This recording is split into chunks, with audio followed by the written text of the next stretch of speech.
እዚህ እናንተ ጋር ሰሞኑን የወንጌል መልእክተኞች ስልጠና እንዳለ አሁን ወንድማችንም ሲናገር ሰምታችኋል። በጣም ደስ ብሎኛል። በዚህ በቃለ ሕይወት ቤተክርስቲያን ይሄ በጣም ትልቅ ነገር እንደሆነ አውቃለሁ። እኔ ባለፈው ጊዜ አንድ ገጠር ውስጥ ገብቼ ነበርና የወንጌል ማህበርተኛ በሚል እዚያ በቃለ ሕይወት ቤተክርስቲያን ሰዎች ሲሰጡ አየሁኝ። ገጠር ውስጥ ነው፣ ገበሬዎች ናቸው እና ግን በታማኝነት ለወንጌል አገልግሎት ሲሰጡ አየሁና በጣም ደስ አለኝ። በትጋት ሲሰበሰብ አይቼ በጣም ደስ አለኝና ለወንጌል ያላት ሸክም ይቺ ቤተክርስቲያን በጣም ትልቅ እንደሆነ አያለሁ። እግዚአብሔር ይባርካት። የቃለ ሕይወት ቤተክርስቲያንን እግዚአብሔር ይባርክ። በእውነት በጣም ብዙ የወንጌል መልእክተኞች በየአገሩ እየላከች እንደሆነ አውቃለሁኝና እናንተም የዚህ ክፍል ተባባሪዎች ስለሆናችሁ በጣም ነው ደስ የሚለኝ። ማታም ሰምቻለሁኝ ከአንዳንድ ወንድሞች እና እግዚአብሔር ይባረክ። እስቲ አንድ ጊዜ ለጌታ ክብር አጨብጭቡ ለነሱ። እግዚአብሔር ይባርካችሁ፣ እግዚአብሔር ይባርካችሁ። እናንተ በግንባር ላይ ሆናችሁ ነው የምትዋጉት፣ እኛ ደግሞ በደጀን ሆነን እንዋጋለን፣ እናንተን እንደግፋለን። እግዚአብሔር ሁለቱንም ያከብራል። እግዚአብሔር የተመሰገነ ይሁን። ትናንትና ስናገር ነበረ ከወንድሞች ጋር አንድ ታሪክ አስታውሼ ከመጋቢ ፍጹም ጋርም አብረን ስናወራ ነበረ። አንድ ጊዜ ዳዊት ጽቅላግ በሚባል ቦታ ላይ ጠላቶች መጥተው እሱ በሌለበት ሚስቱንና ልጆቹን ሁሉ ሚስቶቹን ዘርፈው ንብረት ዘርፈው ሄዱ እና ተጨነቀ። ዳዊት ሲመለስ ልጆቹ የሉ፣ ሚስቶቹ የሉ። ሚስቶቹ ባል ደስ ይለኝ ነበረ፣ ግን ብዙ ሚስቶች አግብቶ ነበር እሱ። ምን ይደረግ እንግዲህ እና ይዘውበት ሄዱ። ሚስቶቹን ልጆቹን ይዘውበት ሄዱ። የእሱ ብቻ አይደለም የባልንጀሮቹን ሁሉ ይዘውበት ሄዱና ከዛ ባዶ ሆነ እና ጓደኞቹ አንተ ነህ እንደዚህ ያስደረከን አሉት እና ሊገሉ ታሰቡ። ልጆቻችንን ሚስቶቻችንን አዘረፍከን፣ አሁን ምንድን ነው አሉት እና ተጨነቀ፣ በጣም ተጨነቀ ዳዊት እና በእግዚአብሔር ልቡና በረታ ይላል። እግዚአብሔር ይመስገን። ከዚያ ልውጣና ልፈልጋቸው ወይ ሲል አዎ ውጣ ታገኛቸዋለህ አለው። ከዚያ ሰራዊቱን ይዞ ወጣ እያሳደደ እነሱን ለማግኘት ሲወጣ፣ ለዘመቻ ሲወጣ አንዳንዶቹ ደከማቸው። መንገድ ላይ ከሌላ ዘመቻ ስለመጡ ሳይሆን አይቀርም ብዬ ገምታለሁ። በኋላ ሲደክማቸው መቀጠል አልቻሉም መንገዱን። ቁጭ በሉ በቃ እዚህ ሰፈር ጠብቁ፣ ዕቃ ጠብቁ ተባሉ። የቀሩቱ ሄደው ዘመቱ፣ አሸነፉ፣ ማረኩ፣ ይዘው መጡ ብዙ ምርኮ። በኋላ ምርኮ መከፋፈል ሲጀመር እነዚህ ዕቃ ሲጠብቁ የነበሩት ሰዎች ምንም አልደረሳቸው እና ከዘመቻ የመጡት አናካፍልም አሉ። እኛ በደከምንበት እኛ በተዋጋንበት ለእናንተ የምንሰጠው ምንድን ነው? እናንተ እዚህ ቁጭ ብላችሁ ሰፈር ውስጥ ብለው አናካፍልም አሉ። ዳዊት ይህንን ሰማ እና ምን አለ ዳዊት? ወደ ዘመቻ የወጡ ግንባር ላይ የነበሩና ዕቃ የጠበቁ በሰፈር የቀሩ እኩል ይካፈላሉ አለ። የሚያስገርም ነገር ነው። እኩል ነው የሚካፈሉት። በቃ ስጧቸው። ሁለቱም ስራ ነው። ሰፈር የቀረም ሰርቷል፣ ሜዳ የወጣም ሰርቷል። እግዚአብሔር የተባረከ ይሁን። ስለዚህ በወንጌል አዝመራ ውስጥ በወንጌል ግንባር የጦር ግንባር ላይ ያላችሁት እግዚአብሔር ይባርካችሁ። ደግሞ እቤት ሆናችሁ የምታግዙትንም እግዚአብሔር ይባርካችሁ። ለሁለቱም ዋጋ የሚሰጥ አምላክ አለ። እግዚአብሔር ይባረክ። እያንዳንዷ ነገር በእግዚአብሔር ፊት የተቆጠረች ናት። እያንዳንዷ ነገር፣ የምትሰጡት ገንዘብ፣ የምትጸልዩት ጸሎት፣ የምታበረታቱት ማበረታቻ፣ ሁሉ ነገር የተቆጠረ ነው እና እግዚአብሔር ይባርካችሁ ማለት እፈልጋለሁ። በጣም ደስ ይላል እና ለወንጌል ሁልጊዜም የነቃችሁ ሁኑ። ሌላ ስራ የለን በእውነት። አሁን እኔ እንዲያው ቤተ ክርስቲያን አሁን ብዙ እናለቃቅስ የለ ታውቃላችሁ። ይሄ ዘመን እንዴት ከባድ ዘመን ነው! ምን አይነት ነገር ነው! እንዱ ስንት ነገር ነው የሚሰማው! ምን አይነት ጉድ ነው እያልን በጣም ነው የምንጨነቀው። ያው የምታውቁት ነው። የሐሰት ትምህርት አለ፣ ሌብነት አለ፣ ጉቦ አለ፣ ዘማዊነት አለ። የሚያሰቅቅ ነገር በጣም በቤተ ክርስቲያን ዙሪያ ስላለ እንጨነቃለን። መከፋፈል አለ፣ መጣላት አለ እና እኔ ምናልባት አንዱ መፍትሄ ስራ ላይ መሰማራት ሳይሆን አይቀርም እያልኩላለሁ። ዝም ብለን ቦዘን ስንቀመጥ ለክፋት የተጋለጥን፣ ስንሰማራ ግን በወንጌል ስራ ለመጣላትም ጊዜ የለንም፣ ለክፋት ስራም ጊዜ የለን እና እኔ እንደ መድኃኒት ነው ለእናንተ ማዘው ፕሪስክሪፕሽን በወንጌል ስራ ተሰማሩ ትፈወሳላችሁ። የፈውስ መንገድ ነው። ቤተ ክርስቲያን በዚህ ስራ ላይ ከተሰማራች ሌላ ነገር ለማሰብ ጊዜ አይኖራት እና ሐዋርያው ጳውሎስም ደጋግሞ የተናገረው ይሄ ነው። ኢየሱስ ክርስቶስ እንደተሰቀለ እሱን ወንጌል ከመናገር ሌላ እግዚአብሔር ከአፌ ይንጠቅ ሁሉን ነገር ብሎ አለ። ምንም ነገር እንዳልናገር ቆርጬ ነበር። ይዝጋብኝ ማለት እኮ ነው በአሁን ቋንቋ። ከወንጌል ሌላ ምንም እንዳልናገር አፌን ይዝጋው። አሜን አትሉም? ይዝጋው። በእውነት ሌላ ምን አለ የሚነገር? ምን አለ የሚነገር ነገር? ብዙ ወሬ አለ አሁን አየሩ ላይ፣ ግን ከወንጌል የበለጠ ዜና የለም። ስለዚህ አፋችንን እግዚአብሔር ለሱ ያብጀው እና በጣም ደስ ብሎኛል። ትናንትና አብረን ስንነጋገር የነበረውን እሱን ለመቀጠል እፈልጋለሁ። በእግዚአብሔር ቸርነት እዚህ ደግሞ እንደገና ተገናኝተናል። በጣም ነው ደስ የሚለኝ እንደዚህ ሳያችሁ እናንተ በትልቅ አክብሮትና ጉጉት የጌታን ቃል ለመስማት በመምጣታችሁ በጣም ነው የምባረከው እኔ። ስለዚህ የሁለት ትራፊክ መንገድ ነው ይሄ ነገር። እናንተ ብቻ አይደላችሁም፣ እኛም እንባረካለን እዚህ ያለን ሰዎች እና ከእናንተ የተነሳ እግዚአብሔር ይመስገን። ሐዋርያው ጳውሎስ አንድ ሰው ብቻ የሚያውቅ ነው። አንድ ሰው ብቻ የሚያውቅ እና ምን አይነት ሰው ነው ይሄ ጳውሎስ የሚባል? በቃ ከአንድ ሰው በስተቀር ሌላ ታሪክ የሚተርከው የለው። እኛ ምን ሰብከው ይሄንን ነው፣ በቃ ሌላ የለንም ይላል። ግሪኮች ጥበብ ይሻሉ፣ አይሁድ ምልክት ይለምናሉ፣ እኛ ግን የተሰቀለውን ክርስቶስን እንሰብካለን ብሎ ይላል። እና ይህ ሰው በቃ ሌላ የለውም። አንድ ጊዜ አንድ የሚያስቅ ነገር ሰማሁኝ እኔ። አንድ ቤተክርስቲያን የቤተክርስቲያን መሪዎች በትልቁ እኛ ግን የተሰቀለውን ክርስቶስን እንሰብካለን ብለው በቤተክርስቲያናቸው እንትን ላይ ለጠፉ አሉ፣ ደጅ ውጪ እና በትልቁ አጽፈው ለጠፉ እና ዝናብ እየዘነበ ሲያስቸግር አንዳንዱን ፊደል ይበላው ጀመር ሚል ሰምቻለሁ። መጀመሪያ የተበላው ፊደል እኛ ግን የሚለው ነው። በኋላ አዩ የቤተክርስቲያን ሽማግሌዎች፣ አንተ ጠፍቷል እኮ ግማሹ ጥቅስ አሉ። ምንድን ነው የጠፋው? እኛ ግን። ግድ የለም እኛ ብንጠፋ ምንም አይደል፣ የተሰቀለው ክርስቶስ ከተሰበከ ምን አለበት አሉ። ግን በሚቀጥለው ክረምት ደግሞ የተሰቀለውን የሚለውን ዝናቡ አጠፋው። በኋላ ስብሰባ ተቀመጡ ሽማግሌዎች። እንዴት ነው ይሄ ነገር? ይቀር አይቀር? አይ ምንድን ነው የተወሰደው? የተሰቀለው የሚለው ነው። ክርስቶስ አለ? አዎ በቃ ክርስቶስ ከተሰበከ ምንም አያስፈልግም አሉ። በሶስተኛው ክረምት ክርስቶስ የሚለውንም አጠፋው ዝናቡ። በኋላ አይ አሁን መቀመጥ አለብን አሉ። በጠረጴዛ ዙሪያ ቁጭ ብለው ሽማግሎቹ ውይይት ጀመሩ፣ ክርክር ጀመሩ። ዋናው ጉዳይ ስብከት አለ ወይ ነው። እንሰብካለን የሚለው አለ፣ በቃ ካለ ምንም አይደል አሉ አንዳንዶቹ ሽማግሌዎች።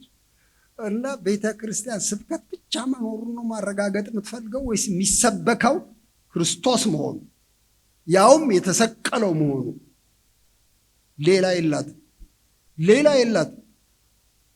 ይሄ ሐዋርያው ጳውሎስ የሚባል ሰው የሚናገረው ሌላ የለውም። ነጋ ጠባ ቆሮንቶስ ቢሄድ፣ ሮም ቢሄድ፣ ኤፌሶን ቢሄድ ሁልጊዜ የሚናገረው ኢየሱስ ክርስቶስ።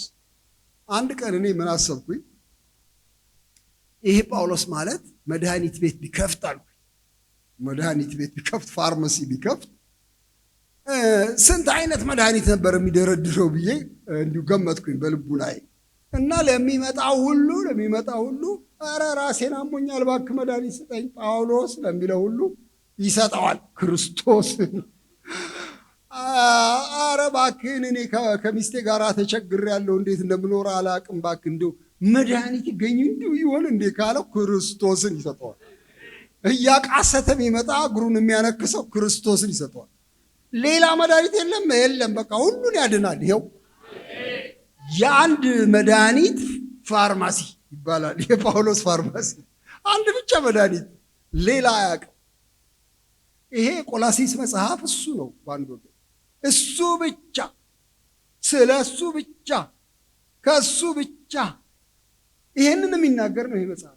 እና ትናንትና ስንመለከት አብረን ታስታውሳላችሁ፣ ይሄን ኢየሱስ ክርስቶስን ከሁሉ ሲያልቀው ነው የምንመለከተው። ከሁሉ በላይ ነው ይሄ ክርስቶስ አለ። መጀመሪያ በፍጥረት ጀመረ፣ ቀጥሎ ወደ ቤተ ክርስቲያን ሄደ። ታስታውሳላችሁ። በፍጥረት ውስጥ ሲያመጣው ምን አለ? ሁሉ ነገር በእርሱ ተፈጥሯል፣ ሁሉ ለእርሱ ተፈጥሯል አለ። ከዚያ በተለይ ደግሞ ምሳሌ ሲጠቅስ አለቅነት፣ ጌትነት፣ ስልጣናት በሙሉ በእርሱ ተፈጥሯል። ዙፋናት በሰማይም በምድርም በሱ እሱ የሁሉ በላይ ነው አለ። የጌታ ስም የተባረከ። ወደ ቤተ ክርስቲያን መጣና ደግሞ ምን አለ? የቤተ ክርስቲያንም ራስ ነው። እግዚአብሔር ዓለሙን ከራሱ ጋር ሊያስታርቅበት፣ ሰማይና ምድርን ሊያስታርቅ ከእግዚአብሔር ጋር በሱ በኩል ሄዷል። እግዚአብሔር አስታራቂ ነው፣ የበላይ ነው ብሎ ይሄንን ነገር አወጀ። ትናንት እሱን ስንመለከት ነበር። እና ይሄ ኢየሱስ ክርስቶስ እኛን ደግሞ ሊያድነን በመስቀል ሞተ፣ ደሙን አፈሰሰ፣ ከእግዚአብሔር ከአባቱ ጋር አስታረቀን። እኛ የእሱ ማህበር ነን። ግን ማህበር መሆናችን ብቻ አይደለም፣ ነገር ግን በየቀኑ የምንሰራ ሰዎች ነን። ሰሪያችን ልዑል አምላክ እግዚአብሔር ነው። ቤተ ክርስቲያን መሰሪያ ቦታ ናት ብለን ደመደምን ትናንትና። እኛ ሰውን ሁሉ በክርስቶስ ፍጹም የሚሆን አድርገን ለመስራት እንጋደላለን ያለውን እሱን ስናይ ነበር ትናንትና ማታ። የነበራችሁ ሲከፍ አድርጉ እጃችሁን። ትናንት ማታ ነበርን ብዙዎቻችሁ። እሺ ትናንት ይሄን ያወራ ነው። ያልነበራችሁ ሰዎች ዛሬ በዚሁ ልንቀጥል እንፈልጋለን። ምዕራፍ 2 ቆላሲስ ምዕራፍ 2 ትናንትና ትንሽ ጀምረነው ነበረ። ዛሬ ከሱ ጋር በተያያዘ ልናገር እፈልጋለሁ። በጣም ደስ የሚል ምዕራፍ ነው። ትናንትና እንሰራለን ስላልን የምንሰራው ለማደግ ነው። እንዴት ነው የማደጊያው መንገድ? ዛሬ እሱን አብረን የምንነጋገር። ማደጊያው ትምህርት ምን አይነት ትምህርት ነው? የሚያሳድገው ምንድን ነው? ሐዋርያው ጴጥሮስ አንድ ቦታ ላይ ትዝ ይላችሁ እንደሆነ በጣም የሚያስገርም ነገር ተናገረ። ሐሜትን፣ ክፋትን፣ ምቀኝነትን፣ ተንኮልን ትታችሁ አስወግዳችሁ አዲስ እንደተወለዱ ሕፃናት ተንኮል የሌለበትን የቃልን ወተት ተመኙ ይላል። ለማደግ ብትፈልጉ ክፋትን፣ ሐሜትን፣ ቅንዓትን፣ ምቀኝነትን ትታችሁ አስወግዳችሁ ተንኮል የሌለበትን ንጹሑን የእግዚአብሔርን ቃል ተመኙ ብሎ ይላል። እንግዲያው በጣም በማያሻማ መንገድ የሚያሳድገው እውነተኛ ትምህርት ነው።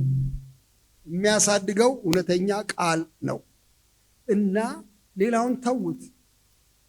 እኔ ልጅ ሆኜ ሰፈራችን ውስጥ እናቶች አስቸጋሪ ልጅ ሲገጥማቸው የሚሉት ነገር ነበር። ሌባ ልጅ፣ ተሳዳቢ ልጅ፣ እምቢተኛ ልጅ ሲያጋጥማቸው አንተ ልጅ ማደጊያህን ብትፈልግ ይሻልሃል ይላሉ። ማደጊያህን ብትፈልግ ይሻልሃል። ሴትም ከሆነች አንቺ ማደጊያሽን ብትፈልግ ይሻልሻል፣ ይሄ አያሳድግሽም። ምንድን ነው ማደጊያው ነው? ዛሬ እሱን ነው ከእናንተ ጋር መወያየት። እንዴት ነው የሚያድገው ሰው? በምን እንደግ? ዛሬ እግዚአብሔር ይህንን እንዲገልጥ እንዲያስተምር የሚጠቅመንን እንዲሰጠን እንጸልይና እንቀጥላለን። አባታችን እግዚአብሔር አባት ነህ አንተ። ልጆችን ታሳድጋለህ።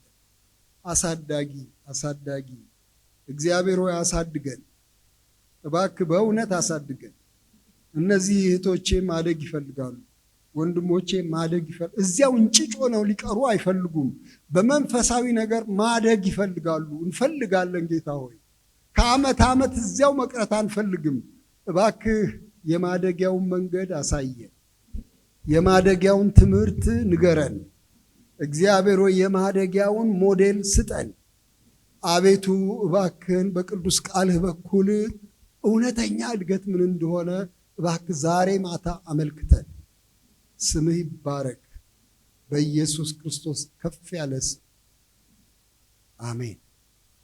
እሺ ስለ እናንተና በሎዶቅያ ስላሉት ፊቴንም በሥጋ ስላላዩት ሁሉ እንዴት ያለ ትልቅ መጋደል እንዳለኝ ልታውቁ እወዳለሁ።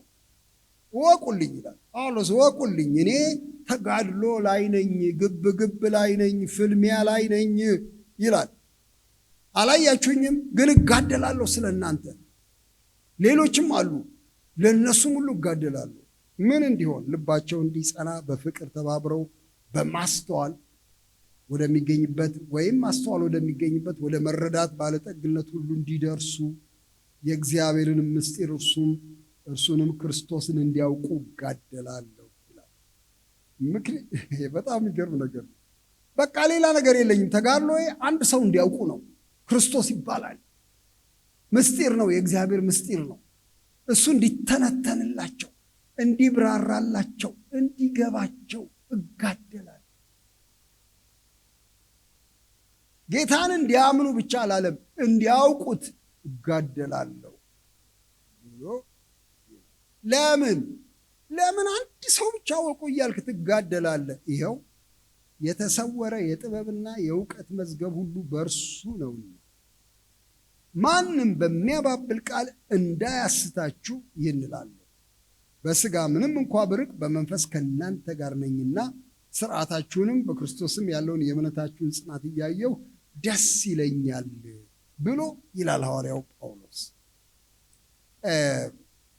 አንድ ፍንጭ ትንሽ ሰጠነ ሐዋርያው ጳውሎስ። ምን አይነት ፍንጭ ነው? ማንም እንዳያታልላችሁ ተጠንቀቁ ብሎ ስላለ ይህች ቤተ ክርስቲያን አደጋ ላይ እንደነበረች ፍንጭ አለ ማለት ነው። ደብዳቤውንም የጻፈው ብዙዎች እንደሚስማሙት ይሄን አደጋ ለማስወገድ ነው። ምን ሆናለች የቆላሲስ ቤተ ክርስቲያን? በክርስቶስ ካመኑ በኋላ አንዳንድ ትምህርቶች ገብተዋል እዚያ ውስጥ። በተለይ ከሁለት ምንጭ የገቡ ትምህርቶች አሉ። ስለ ክርስቶስ፣ ስለ መንፈሳዊ ኑሮ የገቡ የተወላገዱ ትምህርቶች አሉ። ማንም በሚያባብል ቃል እንዳያታልላችሁ ስለሚል፣ እንዳያስታችሁ ስለሚል ይህችን ስጋቱን ትንሽ ፍንጭ ሰጥቶናል። ትምህርቶች ገብተዋል እዚህ ውስጥ። ስለ እነሱ ትንሽ ማንሳቱ አልቀረም። ክርስቶሳዊ ያልሆኑ ትምህርቶች ገብተዋል። ምንድናቸው እነዚህ ትምህርቶች? እውነተኛውስ ትምህርት ምንድን ነው? የሚያሳድገው የቱ ነው? የሚያኮስሰው የቱ ነው? ሁለቱን ለይተን ዛሬ እንድንነጋገር አስቤ ነው የመጣሁት። ከዚያ በፊት ግን አንድ ነገር ይናገራል። ቁጥር 6 እና 7 በጣም ቁልፍ የሆነ ነገር፣ እሱን ተናግሬ ወደዚያ አልፋለሁ። እንዲህ ይላል፣ እንግዲህ ጌታን ክርስቶስ ኢየሱስን እንደተቀበላችሁት በእርሱ ተመላለሱ፣ ስር ሰዳችሁ በእርሱ ታነጹ፣ እንደተማራችሁም በሃይማኖት ጽኑ፣ ምስጋናም ይብዛላችሁ። በጣም አጭር ጥቅስ ናት፣ ግን ጥቅጥቅ ያለች ናት። ይች አንድ 5 ግሶች ታያላችሁ እዚያ ውስጥ። ግሶቹን ላሳያችሁ። ምንድን ናቸው?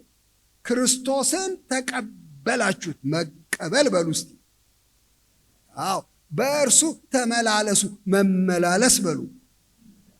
ስር ስደዱ፣ ስር መስደድ በሉ። ታነጹ፣ መታነጽ በሉ። አዎ፣ ከዚያ ደግሞ በሃይማኖት ጽኑ፣ መጽናት በሉ። ከዚያ ደግሞ አመስግኑ በሉ። አዎ፣ እነዚህን 5 ነገሮች ይዘረዝራል። ለካ የክርስትና ሕይወት ጅማሬው በመቀበል ቢሆንም እንደተቀበላችሁት ቀጥሉ ነው የሚለው። የመቀጠል ነው። እንዲያውም የእንግሊዝኛው ቃል ኮንቲኒው የሚል ቃል ነው የሚጠቀመው። ኮንቲኒው እንዳል እንደተቀበላችሁት፣ ኧረ ሕይወት የሚቀጥል ነው፣ ሂደት ነው። አላለቀላችሁም። አላለቀም። አንዳንዶቻችሁ እንዴት እንደምታስቡ አላቅም፣ ግን አንዳንድ ሰፈር ጌታ ኢየሱስን ተቀበልኩ ይልና እንዳለቀለት ሰው ራሱን ይቆጥራል። ኧረ አላለቀም። ጀመረ እንጂ አላለቀም። ትልቅ ሂደት ነው ወንድሞቼ፣ እናቶቼ። ሌላው ቀርቶ ድህነታችን መዳናችን እንኳን የሚቀጥል። ድነናል፣ ግን እየዳንን ነው። ድነናል፣ ግን እንድናለን እንዲያው። ስለዚህ በሶስቱም ጊዜያት ውስጥ የሚጠቀስ ነው ድህነታችን ራሱ። በክርስቶስ ሳምን ከኩነኔ አምልጫለሁ፣ ድኛለሁ። እግዚአብሔር የተመሰገነ ይሁን። ነገር ግን ደግሞ መዳኔን እየፈጸምኩኝ አሁን መዳኔን እየፈጸምኩኝ በየዕለቱ በፍርሃትና በመንቀጥቀጥ የራሴን መዳን እፈጽማለሁ። ኢየሱስ ክርስቶስ ሲመጣ ደግሞ የሚገለጠውን ማዳን ደግሞ ጠብቃለሁ። እንግዲያው ሂደት ነው ወንድሞችና እዚህ ሂደት ነው የሚያሳየው። እንደ ተቀበላችሁት ከዚያማ ተመላለሱ። ከዚያማ እርምጃ ነው። ከዚያማ ኑሮ ነው። ከዚያማ የህይወት አቅጣጫ ነው። ተመላለሱ። ጌታን ክርስቶስ ኢየሱስን እንደተቀበላችሁት በእርሱ ተመላለሱ። በሌላ መንገድ አትመላለሱ። አንዳንድ ጊዜ በጣም የሚገርም ነገር ነው። ቤተ ክርስቲያን ውስጥ ሰዎች እጃቸውን አውጥተው እቀበላለሁ ጌታን ካሉ በኋላ ተመዝግበው ከገቡ በኋላ ቤተ ክርስቲያን ግን እንደፈቀዱ ይመላለሳሉ። እንደ ዓለሙ ይመላለሳሉ። በዓለም እንዳለው ኑሮ ተመላለሳችሁባቸው እንዳለው በዓለም እንዳለው አካሄድ ይሄዳሉ። እንዴ የሚለው በእርሱ ተመላለሱ፣ እርሱን ተቀበሉት ብቻ ሳይሆን ምን አድርጉ? በእርሱ ተመላለሱ። እሱ ውስጥ ተመላለሱ። በሱ መንገድ ተመላለሱ። እሱ እንደሚኖር ኑሩ ነው የሚለው። እንግዲያው በጣም ትልቅ ሂደት ነው ክርስትና። በእርሱ ተመላለሱ። ቀጥሎ ደግሞ የሚናገረው አለ፣ ስር ስደዱ። ለካ ተተከልን እንጂ ገና ወደ ውስጥ ስር እንሰዳለን። መተከል አንድ ነገር ነው፣ ስር መስደድ ደግሞ ሌላ ነገር ነው። ስር ያልሰደደ ቢተከልም እንኳን ይነቀላል፣ ቢተከልም እንኳን ይጠወልጋል። ስር መስደድ ያስፈልጋል። ስር ስደዱ ብሎ ይህን ዘይቤን ይጠቀማል። እንደ ተክል ስር ስደዱ፣ ወደ ውስጥ ዝለቁ። ክርስቲያን መሆን መዝለቅ ነው፣ መተከል ብቻ አይደለም። እንደገና ወደ ላይ ደግሞ ታነጹ፣ ተገንቡ። መገንባት ነው፣ ህንጸት ነው። ክርስቲያን መሆን ሂደት ነው። የሚያስገርም ነገር ነው። ሂደት ነው። በሃይማኖት ወይም በእምነታችሁ ጽኑ። ሃይማኖት መቀበል፣ እምነትን ማንቀጽ መቀበል ብቻ ሳይሆን ጽኑ እሱ ላይ። በዚህም ደስ እያላችሁ አመስግኑ ጌታን ብሎ እነዚህም ሂደቶች እስቲ ሂደት በሉ። ሂደት ነው ክርስቲያን መሆን። ያለቀለት ነገር እንዳይመስላችሁ። ይሄ የቤተ ክርስቲያን አባል የመሆን ምዝገባ እሱ የአንድ አፍታ ስራ ነው። ስም ማን ነው? እንትና ይባላል። ጌታ መቼ ተቀበልክ? መጋቢት ምናምን ቀን ዓመተ ምሕረቱ ይኸው። ተጠምቀሃል ወይ? አዎ ተጠምቄያለሁ። መዝሙር ትችላለህ ወይ? 430 እችላለሁ። መስበክስ ሞክረሃል ወይ? 1-3 ጊዜ ሰብኬያለሁ። ምዝገባ አይደለም ክርስቲያን መሆን፣ ሂደት ነው። በኑሯችን በየቀኑ የሚከሰት ሂደት ነው። መመላለስ ነው። ስር መስደድ ነው። መታነጽ ነው። መጽናት ነው። በምስጋና በረከት ውስጥ መሆን ነው። እነዚህን ሁሉ የሚይዝ ነገር ነው። ቤተ ክርስቲያን ምንድን ነው የምታደርገው? ምዕመናኗን ከተባለ ይሄን ነው የምታደርገው። ይሄን ካላረገች ያቺ ቤት ወዮላት። በእውነት ያቺ ቤት እስከ መቼ እንደምትቆይም አላውቅም። ሰዎችን ተቀበሉ እያለች ብቻ የምታስቀብል ከሆነች፣ ነገር ግን እንዲመላለሱ ማታረግ ከሆነ በክርስቶስ ውስጥ ስር እንዲሰዱ ማትሰራ ከሆነ ያቺ ቤት፣ እንዲታነጹ እንዲገነቡ ማትደክም ከሆነ ያቺ ቤት፣ በሃይማኖት እንዲጸኑ የምታስተምር ካልሆነ ያቺ ቤት ወዮላት። እና ወገኖች እዚህ ያላችሁ ወጣቶች፣ ብዙ ወጣቶች ናችሁ ማያችሁ፣ ወንዶችም ሴቶችም፣ እባካችሁ ሂደት ነው ክርስቲያን መሆን እንጂ መመዝገብ አይደለም፣ ምዝገባ አይደለም። ይቅርታ አድርጉልኝ፣ እንደዚህ በጣም ማድከም አልፈልግም፣ ግን እንዲያው እንደሰማችሁኝ ለማረጋገጥ ስለምፈልግ ነው እንደዚህ በሉ እምላችሁ። ክርስትና ምዝገባ አይደለም በሉ፣ ሂደት ነው። አሜን። ሂደት ነው፣ ምዝገባ አይደለም። በየቀኑ በህይወታችን የሚከሰት ነገር ነው። እግዚአብሔር የተመሰገነ ይሁን። እና ሐዋርያው ጳውሎስ እንደዚህ አድርጉ፣ በቃ ሌላ አይደለም፣ እንደተቀበላችሁ እንዲሁ በእርሱ ተመላለሱ።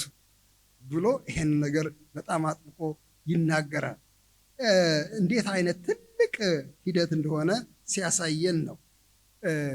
ህይወታችን እንግዲህ በጣም አክቲቭ ህይወት ነው ማለት ነው። የክርስትና ህይወት በጣም ገቢራዊ ነው። ዝም ብሎ የተከተረ ውሃ አይደለም። በጣም ብዙ ሰው እንደ ክትር ውሃ ከተራ ይባላል ከነሱ እንደ ክትር ውሃ እንደ ተዘጋበት ውሃ ቆሟል። ብዙ ሰው አንተ ጌታን ታውቃለህ እንዴ? አውቀዋለሁ። ኧረ 27 ዓመት ሆነኝ። እንዲያውም አባቴም ያውቃል አያቴም ብትፈልግ የተከተረ ውሃ አሁን ህይወቱ ውስጥ እንቅስቃሴ የሌለ ግን ይሄ ከባድ እንቅስቃሴ ያለበት ህይወት ነው የክርስትና። መውደቅ አለበት፣ መነሳት አለበት፣ ማደግ አለ በውስጥ በዚህ ውስጥ ነው እድገት ያለው። እናድጋለን። እግዚአብሔር የተመሰገነ ይሁን። እንግዲያው ግን አሁን ቆላሲስ ላይ ሐዋርያው ጳውሎስ የሚናገራቸው ትምህርቶች አሉ። የማያሳድጉ የሚያሳድጉ ምንድን ናቸው እነዚህ? ሁለቱን መለየት አለብን። እርስ በርስ የሚጣሉ ትምህርቶች ናቸው። በቆላሲስ አካባቢ የተነሳው ትምህርት ሁለት መልክ አለው። ምን አይነት መልክ አለው? አንዱ ይሁዲነትን ተገን አድርጎ የመጣ ነው። ይሁዲነትን፣ አይሁድነትን፣ ኦሪትን ተገን አድርጎ የመጣ ትምህርት እንደሆነ ትንሽ ምልክት ታገኛላችሁ። ለምሳሌ መገረዝ የሚለውን ይጠቅሳል። ቁጥር 11 ላይ የስጋል ሰውነት መገፈፍ የሚል ይጠቅሳል። ዝቅ ብሎ ደግሞ ቁጥር 16 ላይ በመብል ወይ በመጠጥ ወይ ስለ በዓል ወይ ስለ ወር መባቻ ወይ ስለ ሰንበት ማንም አይፍረድባችሁ ይላል። እንግዲህ ይሄ የአይሁድ ሕግ ነው፣ ይሁዲነት ነው። ይሄ መብል መጠጥ ላይ እንዲህ አትብላ፣ እንዲህ አትጠጣ፣ ይህችን አታድርግ፣ ይህችን አታድርግ፣ ይሄን ቀን አክብር፣ ያን ቀን አክብር፣ ያን ቀን አክብር፣ ሰንበትን ያን ቀን ጠብቅ፣ እንደዚህ አድርግ የሚለው የአይሁድ ስርዓት ነው። ዝቅ ብሎ ታገኙታላችሁ። እንደገና ቁጥር 22 ላይ እንደ ሰው ስርዓትና ትምህርት አትያዝ፣ አትቅመስ፣ አትንካ የሚሉ ትእዛዛት። ስለዚህ አንዱ የቆላሲስ ቤተክርስቲያንን እያስቸገረ ያለው ይሄ የአይሁድ ኦሪታዊ አስተሳሰብ።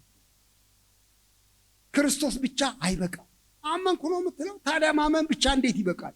ይሄን አትቅመስ፣ ይሄን አትንካ፣ ይሄን ቀን ጠብቅ፣ እንደዚህ አድርግ፣ እንደዚህ አድርግ፣ እንደዚህ በደንቦች የታጠረ ሃይማኖት፣ የደንብ ተከታይነት፣ አይሁዳዊ አስተሳሰብ ገብቷል ቆላሲስ ውስጥ። ኢየሱስ ክርስቶስ ብቻማ አይበቃም። አንድ ቦታ እንደሱ አረጓቸው እኮ እኛ እናምናለን ሲሉ አይ መገረዝም አለባችሁ እንዴ? የሙሴን ስርዓት የት አርጋችሁ አሏቸው። እና ይሄንን ብሉይ የሆነ አሮጌ የሆነ ኦሪታዊ የሆነ የአይሁድ አስተሳሰብ እሱ ዘልቆ እንደገባ ምልክት አለ። አንዱ ችግር እሱ ነው እዚህ ውስጥ የምትመለከቱ ሐዋርያ ጳውሎስ የሚያነሳ። ሁለተኛው ትምህርት ደግሞ እዚያ ውስጥ ያለው የግሪክ ፍልስፍና ነው። ፍልስፍና ነው እሱ ራሱ እንደሱ ነው የሚለው። የመጀመሪያ ትምህርት ብሎ ነው እንደውም የሚለው እንደ ክርስቶስ ትምህርት ሳይሆን ይላል ቁጥር 8 ላይ እንደ ሰው ወግና እንደ ዓለማዊ እንደ መጀመሪያ ትምህርት ኤሌመንተሪ ምንም ከፍ ያለ አይደለም፣ በጣም የመጠቃ አይደለም፣ በጣም ዓለማዊ ትምህርት፣ በጣም የመጀመሪያ ትምህርት፣ በጣም ኤሌመንተሪ ትምህርት፣ ደካማ ትምህርት፣ የሰው ወግ እና የሰው ስርዓት፣ የሰው አስተሳሰብ፣ የሰው ፍልስፍና እሱን እያመጣ ይኸው እንደዚህ ይላል። እንደ ዓለማዊ እንደ መጀመሪያ ትምህርት ባለ በፍልስፍና በከንቱ መታለል ማንም እንዳይማርካችሁ ተጠበቁ። በጣም እኮ የሚገርም ነገር። እነዚህ ሰዎች ደግሞ በግሪክ በኩል ያለው ፍልስፍና ምናልባት ኖስቲሲዝም የሚባለው ሳይሆን አይቀርም። አንዳንዶች እንደሚሉት ያቆጠቆጠበት ነው። ምንድን ነው ይሄ አስተሳሰብ? እግዚአብሔር በጣም ሩቅ አምላክ ነው፣ በጣም ንጹሕ አምላክ ነው፣ ሩቅ ነው፣ አይደረስበትም። እግዚአብሔር መንፈስ ስለሆነ ቁስን ይጠላል። ቁስ ማቴሪያል የሆነ ዓለም ጋር ምንም ግንኙነት የለውም። አምላክ ከዚህ ግዙፍ ዓለም ጋር አያያዝም፣ አይገናኝም። ስለዚህ የሰው ልጅ ቆሻሻ ነው፣ እርኩስ ነው። ምክንያቱም በቁስ ነው የተሰራው፣ ቁሳዊ ነው። እንግዲያው መንፈስ የሆነውን አምላክ ለማግኘት መሰላል ያስፈልጋል ይላል ይሄ እምነት። ብዙ መሰላሎች ያስፈልጋሉ በየደረጃው። ለምሳሌ መላእክት በመካከል ሊገቡ ያስፈልጋል። ሌሎችም አካላት መግባት አለባቸው። በመካከል ክርስቶስ የምትሉትም እዚያ ውስጥ መሰላል ውስጥ አንዱ መስመር ነው። በእነዚህ መሰላሎች እየተንጠላጠልን ነው ምናልባት ምንደርስበት እንጂ አይደረስበትም። አምላክ አረ ክርስቶስ ይበቃል። አይበቃል። እንደዚህ አይነት ትምህርት ነበር እና ሰዎችን ከእግዚአብሔር እያራቀ ይሄ ፍልስፍና። ምክንያቱም ለአእምሮ ይመቻላ። ይሄ ፍልስፍና አምላክን የሚያህል ቅዱስ፣ አምላክን የሚያህል ትልቅ፣ አምላክን የሚያህል ረቂቅ ነገር እንዴት ስጋ ለባሽ ሊቀርበው ይችላል? እንዴት ሊያናግረው ይችላል? በጣም እኮ ሎጂካል አስተሳሰብ። እንዴት ሊያናግረው ይችላል? በፍጹም መዳረሻ ያስፈልጋል፣ መሰላል ያስፈልጋል። መላእክት አሉ፣ በግማሽ ቅዱሳን በግማሽ እንኳን ቆሻሻ ቢሆኑ ከኛ ይሻላሉ። ክርስቶስ የሚባል አለ። ትንሽ መለኮትነት ምናልባት ኖሮት ሊሆን ይችላል፣ ግን ሙሉ አይደለም፣ ሰውነትም ስላለው። ስለዚህ እሱ ደግሞ እዚያ መሰላል ውስጥ ይገባል። እንደምንም ብለን ተንጠላጥለን እንደርስ እንደሆነ እንሞክራለን። ይሄ የሰው ወግ ከንቱ ፍልስፍና ይለዋል ሐዋርያው። እንደዚህ ባለ ፍልስፍና ማንም እንዳይማርካችሁ ተጠበቁ። ይኸውላችሁ ሁለቱም ጸረ ክርስቶሶች ናቸው። ሁለቱም የአይሁድም ሕግ ክርስቶስ ብቻ አይበቃም፣ ደንብ መጠበቅ አለባችሁ። ሰንበት ማክበር፣ ይሄን አለመብላት፣ የሚበሉ አሉ የማይበሉ አሉ። በቃ ስርዓቱ ብዙ ነው። ይሄን በመጠበቅ ነው እንጂ ክርስቶስ ብቻውን አይበቃም። ግሪኮቹ ፈላስፎቹ ደግሞ ምን ይላሉ? አምላክ በፍጹም አይደረስበትም፣ ከቁስ ዓለም ጋር አይገናኝም። ስለዚህ በብዙ ደረጃ ነው የምንወጣው። ስለዚህ ክርስቶስ ብቻውን አይበቃም፣ እዛ አንዱ ብቻ መስመር ነው እሱ የሚል ስለሆነ ጸረ ክርስቶስ፣ የክርስቶስን ትልቅነት የሚያሳንስ አስተሳሰብ ነው። ሁለቱ የክርስቶስ ትምህርት አይደለም። ስለዚህ ምን ይላል? ይኸውላችሁ ተመልከቱ። ቁጥር 8ን እንዳይማርካችሁ ተጠበቁ ብሎ ከጨረሰ በኋላ ወዲያው ስለ ክርስቶስ ነው የሚያወራው።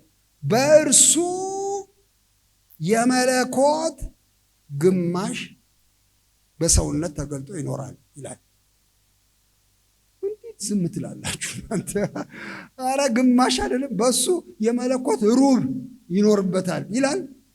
አረ አይልም። ሲሶ ይኖራል። አረ አይደለም። በእርሱ የመለኮት ጮክ በሏ ሙላት፣ ሙሉ መለኮት በምን ውስጥ በሰውነት ተገልጦ ይኖራል። የጌታ ስም የተባረከ ይሁን። ኢየሱስ ክርስቶስ ግማሽ መለኮት አይደለም፣ ሩብ መለኮት አይደለም፣ ሲሶ መለኮት አይደለም፣ ቁራጭ መለኮት አይደለም። በእርሱ የመለኮት ሙላት በሰውነት በአካል ተገልጦ ይኖራል። እግዚአብሔር የተባረከ ይሁን። ኢየሱስ ክርስቶስን እነዚህ ጳውሎስ እንደዚህ አድርገው ባያመጡልን ኖሮ ምን እንሆን ነበረ? እምነታችን ምንም መሰረት አይኖረውም ነበረ። የመለኮት ሙላት በአካል ውስጥ በሰውነት ውስጥ ገብቶ ይኖራል። እግዚአብሔር ይመስገን። እንግዲያው ክርስቶስ በቂ ነው ለማለት እኮ ነው ጳውሎስ ይህን የሚለው። በቂ ነው፣ ምንም ተጨማሪ አያስፈልግም። ሊያድነን የመጣ ደግሞ በጣም ደስ የሚለው ነገር ከሰውነት ጋር የተነካካ። እነሱ አይነካካም ነው የሚሉት። ይሄ ግን ምን ይላል? መለኮት በሰውነት። ይሄ የክርስትና ብቻ ምስጢር፣ ሌላ ቦታ የለም። አሁን ሃይማኖቶችን ፈልጉ እስቲ፣ ዙሩና ፈልጉ። አይነካካም። መለኮት ከስጋ ጋር ከሰው ጋር እንዴት አድርጎ እስካሁንም አለ ይሄ ፍልስፍና በየአይነቱ። ግን በክርስትና ውስጥ ግን መለኮትና ሰውን ያገናኘ፣ ሰውም አምላክም የሆነ ክርስቶስ፣ ሰውም አምላክም በሆነ በክርስቶስ እንመካለን። እግዚአብሔር ይመስገን። ትምክህትን በሙሉ አስወግዶ በስጋ የተገለጠ መድኃኒታችን ኢየሱስ ክርስቶስ አለ።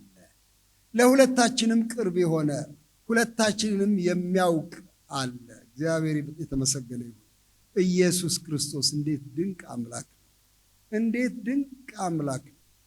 እሱ በአባቱ ቅፍ በተድላ ሲኖር በፍጹም ስልጣን ሲኖር ሳለ በእግዚአብሔር መልክ ሲኖር ሳለ ከእግዚአብሔር ጋር ያለውን እኩያነት ሙጭጭ አርጎ መያዝ አልፈለገም ይላል ፊልጵስዩስ 2 ላይ።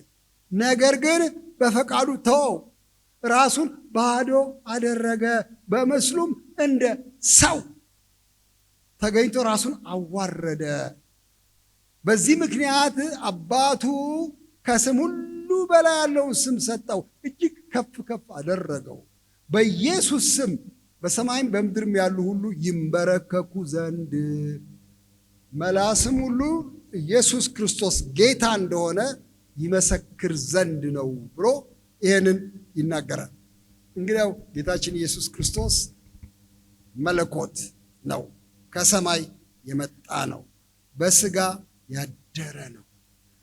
ወደ እኛ ለመቅረብ በስጋ ውስጥ አደረ መድኃኒታችን። እንጀራ በላ መድኃኒታችን፣ ውሃ ጠጣ።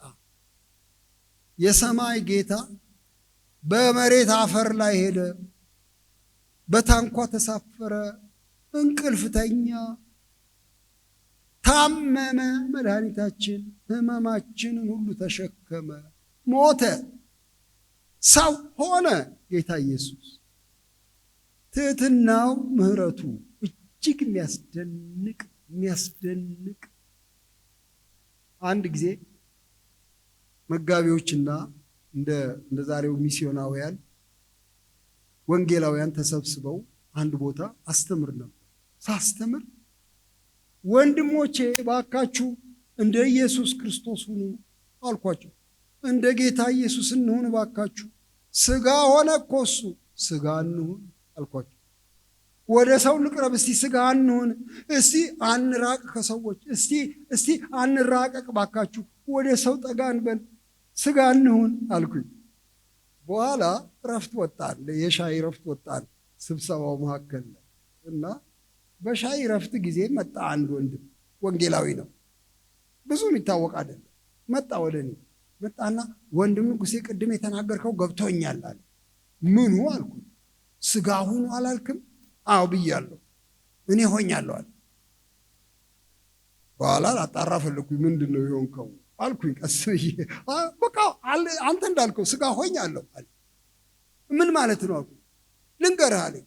ጌታችን ኢየሱስ ክርስቶስ ወደ ሰው መካከል ገብቶ እንደነሱ ስጋ አይደለ የሆነው? እኔ ሆንኩ አለኝ። ይኸውልህ የእግዚአብሔር መንፈስ ይልከኛል ወደ ልዩ ልዩ ቦታ አለ። እንደነዚህ ሚስዮናውያን፣ እንደነዚህ የወንጌል መልእክተኞች ይልከኛል። እኔ እሺ እለዋለሁ፣ የትም ቢልከኝ እሄዳለሁ አለኝ። በጣም ልቤን ነካው። ለምሳሌ አሁን ወደ ደቡብ ምዕራብ ኢትዮጵያ ሄድኩኝ አለኝ። አንድ ጊዜ ሄጄ አንድ ማላቀው ባህል ውስጥ ገባሁ። ስደርስ ራቆታቸውን ናቸው፣ ልብስ አይለብሱ እና ማላቀው ልማድና ባህል ውስጥ ገባሁ። ግን ጌታ ስለላከኝ እና የክርስቶስን ማዳን ነገርኳቸው። በትርጉም መሆን አለበት፣ ቋንቋቸውንም አያውቅም። ነገርኳቸው፣ ሰሙ። የሚገርም ብዙዎቹ አመኑ። ብዙዎቹ የወንጌልን ቃል ሰምተው እና ምን ሆነ አልኩት። በጥቂት ጊዜ ውስጥ አንዲት ቤተክርስቲያን ተተከለች።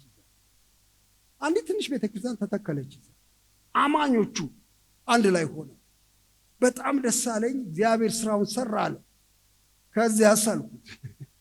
ከዚያ ጌታ አገልግሎቴን እንደጨረስኩ ሲነግረኝ ለመውጣት ተሰናዳሁና በቃ ደህና ሁኑ መሄዴ ነው ጨርሻለሁ አልኳቸው። ቆይ አሉኝ።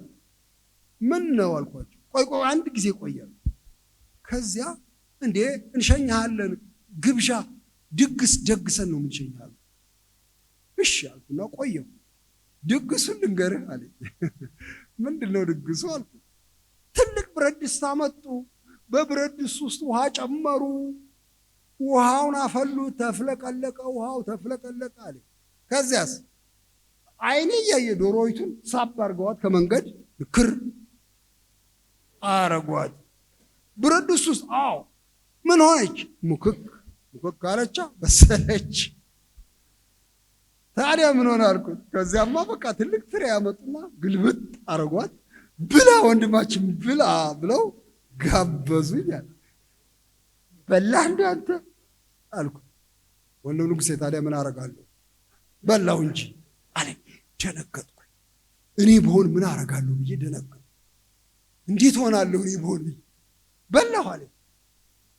በኋላ ይሄ ሰውዬ ይበልጠኛል፣ በቃ ልስማ ውስጥ ያልኩና ቀስ ብዬ መስማት ምን መሰለ፣ ከዚያ ቀጥሎ ድግሱ እንዳለቀ ደግሞ ተነስቼ ልሄድ ስል ቆይ አሉ። ምን ቀረ ደግሞ አልኩኝና ቆይ ለምን ኢየሱስ ክርስቶስን እንዳመንን ታውቃለህ እንዴ አሉኛል። ለምንድን ነው ያመናችሁት?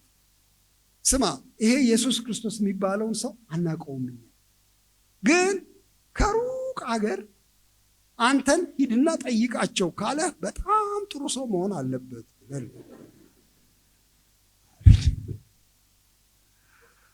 ልቤ እንዴት እንደረካል ነግራቸው አልችልም። በጣም እስከ ዛሬ ድረስ ይኸው 20 ዓመት ያልፈዋል ይሄን ከነገረኝ፣ እስከ ዛሬ ድረስ ያስደስተኛል። ኢየሱስ ክርስቶስን ወከለላቸው። አይገርምም? አላዩትም ኢየሱስን፣ ግን መጣና በስጋ ወከለላቸው። ይኸው እንደዚህ አይነት ነው ክርስቶስ። ለነሱ ምሳሌ ሆነላቸው። እና እኔ አሁን ይሄ ክርስቶስ እኛ እግዚአብሔርን አናውቀውም፣ አላየነውም፣ ማንም ያየው የለም አንድ ስንኳ የተባለ መጣ። እንደዚህ አይነት ነው አባቴ ብሎ አሳየን። የሰማይ ታሪክ ተረከልን። ከአባቴ የሰማሁትን ሁሉ ነግራችኋለሁ እና ወዳጆች ብያችኋለሁ ብሎ አቃረበን፣ አዛመደን። ስሙ የተባረከ ይሁን። ይሄ ክርስቶስ አምላክም ሰውም ሆኖ ወደኛ መጥቷል። እንግዲያው የግሪክ ፍልስፍና ኤክስ፣ የአይሁድ ስርዓት ኤክስ፣ ኢየሱስ ክርስቶስ በቂ ነው። ከእግዚአብሔር ጋር ያስታረቀን አምላክም ሰውም የሆነ የሰማይ ምስጢር የገለጠልን ነው። የእግዚአብሔር ምስጢር የሆነው ክርስቶስ በመካከላችን አለ። እግዚአብሔር የተባረከ ይሁን። እና ጳውሎስ ይሄን ነው የሚሰብከው ያለ። ይሄ ክርስቶስ ይበቃቸዋል፣ ሌላ አያስፈልግም። ምን አረገልን ግን? ምንድን ነው ያረገው? በጣም የሚያስገርም ነገር ይናገራል። ያረገውን ትንሽ ልዘረዝርላችሁ ፈልጋለሁ። እዚያ እኛን ያረገን ነገር በጣም የሚያስገርም ነገር ሰርቷል። እነሱን አንድ ስንት ነገር ነው? 6 ነገሮች እዚህ ውስጥ ተዘርዝሮ ታገኛላችሁ። እሱን ላነሳላችሁ ፈልጋለሁ ባጭር። ምን አረገ ይሄ ኢየሱስ ክርስቶስ? እንዲህ ይላል፣ በእርሱ የመለኮት ሙላት ይልና ቁጥር 9 በሰውነት ተገልጦ ይኖራል ይልና ለአለቅነትና ለስልጣንም ሁሉ ራስ በሆነ በእርሱ ሆናችሁ ተሞልታችኋል ይላል። ተሞልታችኋል የሚለው አስገራሚ ቋንቋ ነው። እኔ የሌሎችን ትርጉሞች ለማየት ሞከርኩኝ። ተሞልታችኋል የሚለው አንዳንድ የእንግሊዝኛ ትርጉሞች you are complete in him ይላሉ። ምንም ሌላ ተጨማሪ ነገር አያስፈልጋችሁም፣ በሱ ሙሉ ሆናችኋል ነው የሚለው። እግዚአብሔር ይመስገን። ጎደሎነት ቀርቶ ሙሉ ሆናችኋል በሱ። ይሄ ጌታ የስልጣን የዙፋናት ሁሉ ጌታ ወደ እናንተ መጥቶ ሲያድናችሁ ሙሉ አድርጓችኋል። ምንም ተጨማሪ ፍልስፍና፣ ተጨማሪ ስርዓት አያስፈልግም። በሱ ተሞልታችኋል ብሎ ይላል። እግዚአብሔር የተባረከ ይሁን። ተሞልታችኋል፣ በሱ ሙሉነት ሰጥቷችኋል እሱ ይልና ከዛ የሰራውን ስራ ስሙ። የስጋን ሰውነት በመገፈፍ በክርስቶስ መገረዝ፣ በእጅ ባልተደረገ መገረዝ በእርሱ ሆናችሁ ደግሞ ተገረዛችሁ። ይሄ ግዝረት የቃል ኪዳን ምልክት ነው በእስራኤል መካከል። ታውቃላችሁ፣ እስራኤላዊ ሁሉ መገረዝ አለበት። ወንድ ከሆነ በ8ኛው ቀን መገረዝ አለበት። ምን ማለት ነው ሲገረዝ? ያ የብልቱ ቆዳ ይገፈፋል። መገፈፍ ነው እንግዲህ መገረዝ ታውቃላችሁ። ይገፈፍና ሸለፈቱ ይገረዛል። ያ ልጅ ሕፃን ልጅ ምን ማለት ነው? ዕብራዊ ከሆነ እስራኤላዊ ከሆነ ምልክቱ ይሄ ነው። እግዚአብሔር ከአብርሃም ጋር የገባው ቃል ኪዳን ነው። ይሄ ሰው ዜጋ ሆነ አሁን ማለት ነው። የቃል ኪዳኑ ተካፋይ ሆነ ማለት ነው።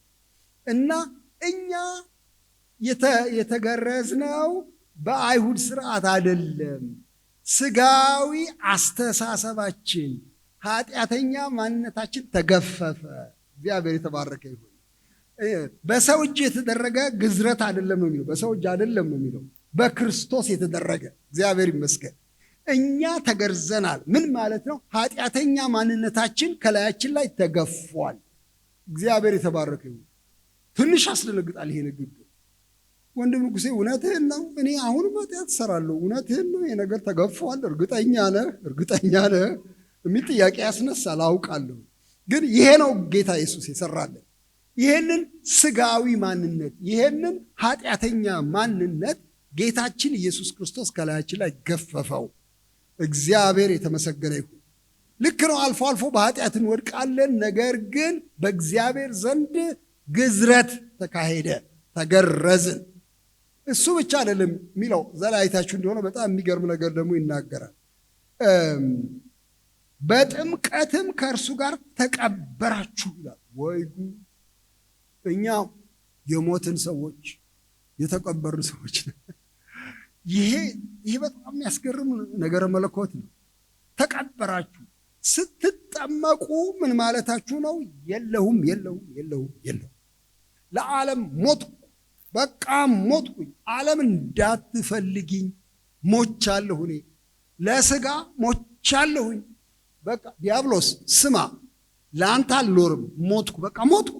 የሞተ ሰው አታውቅም? ሞትኩ። ሞታችኋል፣ ተቀበራችሁ በጥምቀት። ጥምቀትን እንደ ጨዋታ እንዳትወስዱት ባካችሁ። ሰው ሲጠመቅ ምን ማለት ነው? ለዓለም ሞትኩ። በዚህ ዓለም ይሄ ጀማ ሁሉ ለሚንጫጫለት ነገር ሞቻለሁ። ዲያብሎስ በምንም አይነት በእኔ ላይ ስልጣን የለውም፣ ሞቻለሁ። ስጋዬ ስልጣን የለውም፣ ሞቻለሁ። ተቀበራችሁ ከክርስቶስ ጋር። ይሄ አስደናቂ ነገር። ጌታ ይህንን ሰራላችሁ። ተቀበራችሁ ብቻ አይልም፣ ተነሳችሁ ደግሞ ይላል።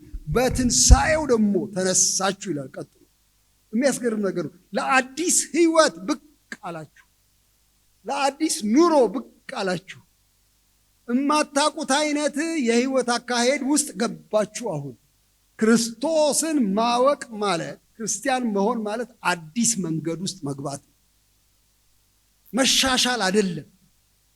ወንድሞቼ እናቶቼ፣ ይህን በጣም ልብ በሉ።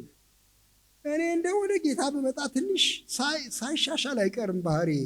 አንዳንድ መጥፎ አመል አለብኝ፣ እሱን ያሻሽልልኛል። እንደው ልብረቴም ሳይሻሻል አይቀርም። በእውነት የምትሉ ሰዎች ቁርጥ ልንገራችሁ፣ መሻሻል አይደለም መለወጥ ነው። ሰምታችሁኛል? እንግዲያው ከሞት መነሳት ነው፣ አዲስ ህይወት ውስጥ መግባት ነው። አዲስ ህይወት አገኛችሁ፣ እንደዚህ ያደረገላችሁ ብሎ ይላል። ሌላ ሊጨምር እዚያ ላይ አይታችሁ እንደሆነ ምን ይላል? ከሙታን ባስነሳው በእግዚአብሔር አሰራር በማመናችሁ ከእርሱ ጋር ተነሳችሁ ካለ በኋላ 3 ነገሮች ይናገራል። እናንተም በበደላችሁና ስጋችሁን ባለመገረዝ ሙታን በሆናችሁ ጊዜ ከእርሱ ጋር ህይወትን ሰጣችሁ፣ በደላችሁን ሁሉ ይቅር አላችሁ፣ በእኛ ላይ የነበረውን የሚቃወመንንም በትእዛዛት የተጻፈውን የዕዳ ጽሕፈት ደመሰሰው፣ እርሱንም በመስቀል ጠርቆ ከመንገድ አስወግዶታል። አለቅነትና ስልጣናትን ገፎ ድል በመንሳት በእርሱ ያዞራቸው፣ በግልጥ አሳያቸው። በጣም አስደናቂ አዋጅ ነው። እዚህ 3 ነገር። አንዱ በደል ነበረባችሁ፣ ከአምላክ ጋር ተጣልታችሁ የሰራችሁትን በደል በስርየት በደሙ ደመሰሰው፣ አስቀረው፣ ስርየት ሰጣችሁ፣ ይቅር አላችሁ። ይቅር ተብለናል። በሉ እስቲ እግዚአብሔር የተባረከ ይሁን። ሃሌሉያ። ይቅር የተባልን ሰዎች ነን። ምን ይቅር? ኃጢአት ይቅር፣ በደል ይቅር፣ ፍርድ ይቅር፣ ኩነኔ ይቅር የተባልን ሰዎች ነን። እኛ በጌታ ይቅርታ የምንኖር ሰዎች ነን። ይቅር ተባላችሁ፣ በደላችሁ ሁሉ ይቅር። አንዱ እሱ ነው። ሁለተኛ ግን በጣም የሚያስገርም ነገር አለ። የዕዳ ጽሕፈት ነበረባችሁ በእናንተ ላይ፣ የዕዳ ጽሕፈቱን ደመሰሰላችሁ ነው የሚለው። የሚገርም ነገር። በመስቀል ላይ ጠርቆ ከመንገድ አስወገደው። ምን ማለት ነው ይሄ? ብዙ ጊዜ ሰምታችሁ ሊሆን ይችላል። በድሮ ጊዜ ሰዎች ወንጀለኞች ሲሰቀሉ፣ በስቅላት ሲቀጡ ምን ይደረጋል? ምን እንዳጠፉ መስቀሉ ግርጌ ተጽፎ ይቀመጣል። ቋንጃ ቆርጦ፣ የሰው ቤት ሰርስሮ፣ የሰው ሚስት አማግጦ፣ ከዛ አንቀጽ ደግሞ አጠገቡ አለ። በዚህ አንቀጽ መሰረት ይሄ ሰውዬ በደለኛ ነው፣ በአንቀጽ እንደዚህ መሰረት ይሄ ሰውዬ ያስፈርድበታል። የዕዳ ጽሕፈቱ ይለጠፋል። የተሰቀለበት አጠገብ ይለጠፋል የዕዳ ጽሕፈቱ። ስለዚህ አላፊ አግዳሚ ሲመጣ ይሄ ሰውዬ ለምንድን ነው የተንጠለጠለው? ለምንድን ነው የተሰቀለው? ምን አድርጎ ነው? ይኸው የሰው ቤት ሰርስሮ፣ አንቀጽ እንደዚህ ያስቀጣዋል፣ የሰው ሚስት አማግጦ፣ ቋንጃ ቆርጦ፣ ምን እንግዲህ መንግስት ለመገልበጥ ሞክሮ ምናምን ወንጀሉም አንቀጹም ይጻፋል። እኛ የዕዳ ጽሕፈት ነበረብን። ስርዓት ነበረ፣ የኦሪት ስርዓት ነበረ። አትግደል፣ አትስረቅ፣ አታመንዝር፣ በሐሰት አትመስክር፣ አታምልክ ሌላ ጣዖት የሚሉ ብዙ ትእዛዛት፣ ትእዛዝ ነው የሚለው እዚህ ላይ ትእዛዛቱን ሁሉ ጥሰናል። እኛ ተለጥፎ ነበረ መስቀሉ ላይ። እሱ ግን ምን አረገው? የእኛን የዕዳ ጽሕፈት የራሱ መስቀል ላይ ወስዶ አስወገደው፣ ደመሰሰው፣ ጠርቆ ከመንገድ አስወገደው። እግዚአብሔር ይመስገን። ስለዚህ ምንም የሕግ አንቀጽ አይጠቀስብኝም። እግዚአብሔር ይባረክ። ማንም ተነስቶ ያው በዚህ መሰረት ብሎ ሊከሰኝ እንዳይችል አድርጎ ከመንገድ አስወገደ። እግዚአብሔር የተባረከ። የዕዳ ጽሕፈቴን የሚል አንድ መዝሙር ሰምቻለሁ። ደመሰሰው ጌታ። እግዚአብሔር ይባረክ። ሶስተኛ ነገር ያደረገው የሚገርም ነገር ስልጣናትን ገፎ ይላል። ገፋፊው ኢየሱስ የዲያብሎስንና የሰራዊቱን ስልጣን፣ የክስ ስልጣን ገፎ ድል በመንሳት እያዞረ አሳያቸው። ይሄ ቋንቋ ምንድን ነው? በሮማውያን መካከል የሚደረግ ነው። በሮማውያን ዘንድ ጦርነት ሲካሄድ እንደሚናገሩት ከሆነ ያኔ ድሮ ሜዳ ይወጣና ያሸነፈው ሰው ያሸነፈው ቡድን ምን ያደርጋል? የተማረኩትን ምርኮኞች ይሰበስባል። ምርኮኞቹን ሰብስቦ ይገባል ወደ ከተማ ይገባና አስሮ እንደ ጥጃ አስሮ ያዞራቸዋል ከተማውን። ልክ እኛ ኳስ ጨዋታ ላይ እንደምናደርገው ማለት ነው። ስናሸንፍ ማታ ነው ድሌ እያልን እየጨፈርን ሰፈር እንደምንረብሽ እንደሱ ማለት ነው። የድል ብስራት ነው። እና አሸናፊው ወገን እነዚህ ምርኮኞች ይዞ አሰልፎ ያዞራቸዋል በየአደባባዩ። ይሄው ማረኩኝ፣ እነዚህ በሙሉ የኔ ምርኮኞች ናቸው፣ ይሄው አሸነፍኩኝ። በግልጥ እያዞረ አሳያቸው። እግዚአብሔር ይመስገን። ጠላቶቻችንን ድል መንሳቱን አረጋገጠ ጌታ። እግዚአብሔር የተመሰገነ ይሁን። እሱ አሸናፊነቱን ይከሱን የነበረውን ያጠቁን የነበረውን የዲያብሎስ ሰራዊት ሕግ ተመርኩዘው ነው። በነገራችን ላይ ኢዮብን ሲከሰው ዲያብሎስ ተመርኩዞ ነው ሕግ ከሰሰው። እኔን እኮ ብትወስድ ይሰድብሃል። አረ አይሰድበኝም በፍጹም፣ እስቲ ውሰድ። ካህኑን ኢያሱን ከሰሰ ዲያብሎስ። ለምን ከሰሰው?